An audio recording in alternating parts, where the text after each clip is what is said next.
Hello everybody, Calamity here, and I still can't Korean backdash. Today's video is going to be about the brand new Memory of Chaos rotation that just came out for Honkai Star Rail. And in this video, this is just some background footage of me playing it on stream earlier, and just playing through the MOC floor 12. If you are struggling with the earlier floors, honestly just let me know, and I can give you some quick tips in the comments or something like that. But really, I feel like as a whole, we've gone used to the MOC 12 difficulty, or at least the floors before it. So I feel like MOC 12 is probably the only issue that most players will have. And if you are struggling, just keep in mind that just build up your characters, get those traces up, get some good relics, make sure you're using proper teams and all that. But let's talk about the actual MOC 12 here. And as you can see, I'm using an Acheron team. Now, when it comes to building or suggesting a team for Memory of Chaos, it's always hard because everyone's account's different. You might not have Acheron, obviously. She's only, had one banner.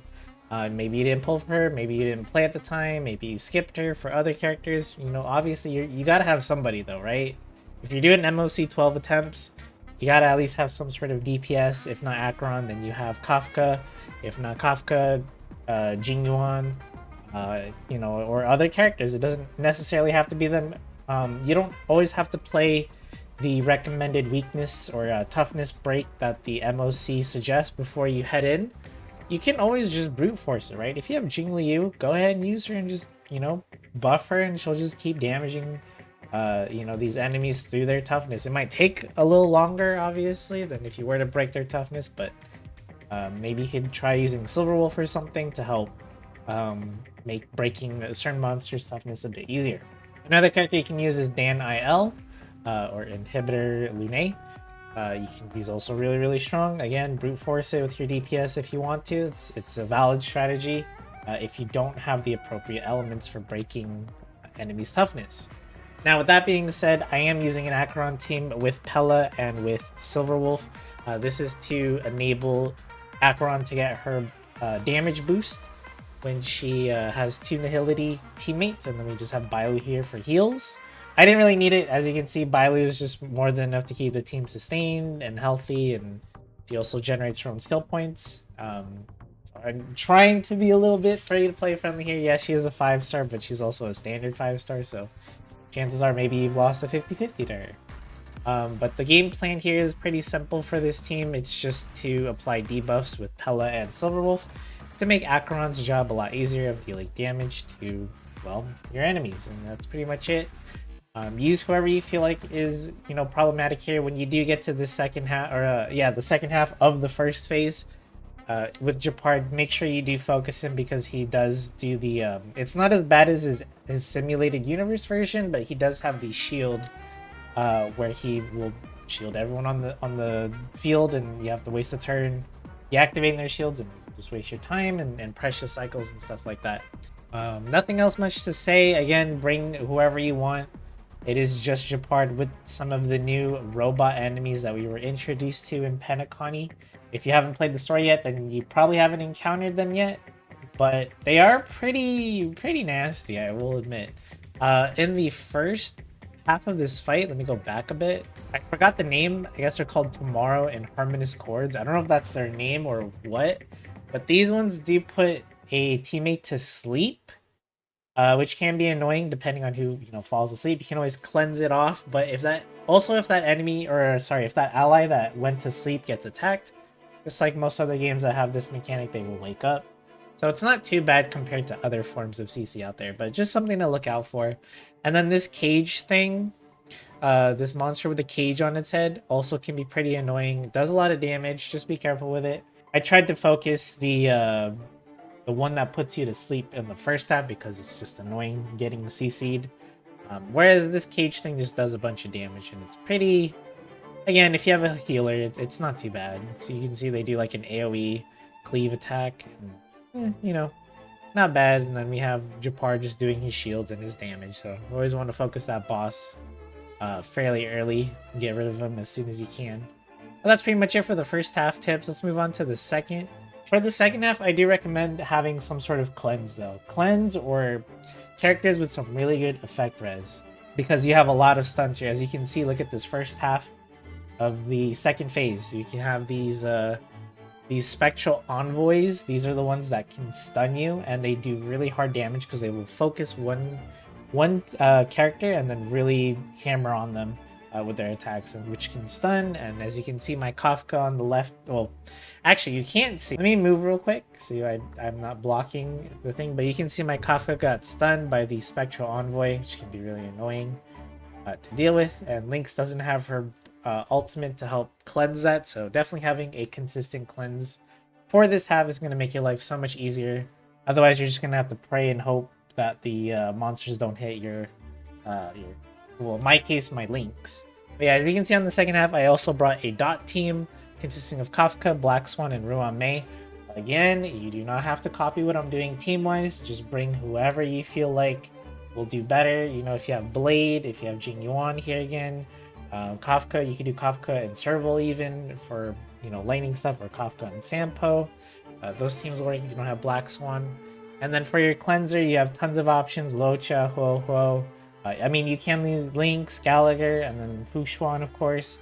Also going to be another solid option there. And if you don't have her, remember that she is getting a rerun in the second half of this 2.2 patch. So you have plenty of time to do this MOC. And if you feel like the lack of cleansing is really, you know, making it hard for you to get a full clear on MOC 12, then, you know, it's not a bad idea to just wait for Fu Xuan and try to get her built up as fast as you can. As you can see, my Kafka is getting beat up by the Spectral Envoy. And these Centaur things also can stun you as well if you don't break their toughness in time, which I don't. But it's not, you know, the end of the world. Again, as long as they don't stun the wrong person for too long, or the right person for too long. Which in my case, again, Lynx. So let's move on to the second half, which isn't too bad either. Fortunately, MOC 12 this time around isn't too bad at all in general. In fact, they've reintroduced two bosses that you've probably seen dozens and dozens of times by now. At least if you're taking on MOC 12, you should have. It's both Japard and Kafka on the floor 12, so it's nothing as bad as the last iteration with Adventuring. You know, Japard pretty easy to deal with, just has those annoying shields that you have to break. With Kafka though, the reason again that I recommend a cleanser is because on her very first turn, she will always dominate a teammate of your choosing. She's about to do it right here, and who she chooses is random. And hopefully, you know, here I got an unlucky run. As you can see, my Lynx got stunned from the Spectral Envoy enemy, and then my Ruan Mei just got dominated by Kafka, which is unfortunate. So this is a run where it's definitely just unlucky, and that's just how it is. Again, unless you have a solid cleanser, don't forget you can also minimize the risk by having some effect res on your support as well, so you don't have to worry too much about CC effects. On Kafka, so she does dominate again on her first turn. I got a little bit lucky. Right here, she dominates Black Swan, which isn't bad, but Lynx doesn't have her ultimate, so it takes me a while to clear off the dominated status thing on Black Swan. But again, just keep doing the damage. Try to get rid of, I would say try to get rid of, if you have AoE damage, it's the way to go because you want to get rid of both of them, and toughness break both of them so you don't minimize those stun chances, in my opinion. But of course, you can always just, like I said before, you can always brute force this. You don't have to bring the correct, the recommended elements. If you don't have them, you can always just brute force it with Jingliu, NIL, any like really cracked DPS. If you have the, if you want to do the Welch strat, Sealy, you can do it with Sealy as well. Like there's so many OP DPS characters in this game that you can just brute force if you feel like, you know, if you don't have the right elements. 4 or 5 cycles to clear. We're like really close, but hey, I still got it, and that is a full star clear for MOC stage 12. All right, so the thing I forgot to mention was this Memory of Chaos's Turbulence effect. So if you can check out the effect here, attack. Every time an attack is launched by an ally, you apply 1 stack of memory imprint to all allies. This will increase their damage by 5%, which stacks 6 times, so you can have up to 30% more damage. And not only that, when you reach the maximum number of stacks, you gain 25% energy for all allies, and then all of your stacks are reset at the start of every cycle. This makes it so that this MOC iteration heavily favors follow-up attack characters. So we have two in the banner right now. We have Robin, who buffs follow-up attacks and does her own.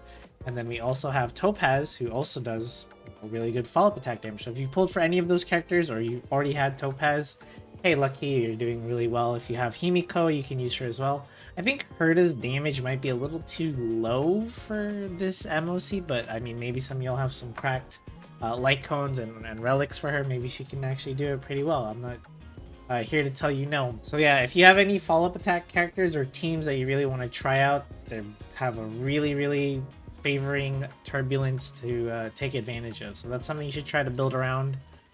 As you can see, none of my characters really have any follow-up attack damage except Kafka, but it's only like one small attack. So it's not really anything crazy on my end. And I was still able to 3-star it, so for those of you that are going for the follow-up attack route, probably gonna have more comfier runs than I did.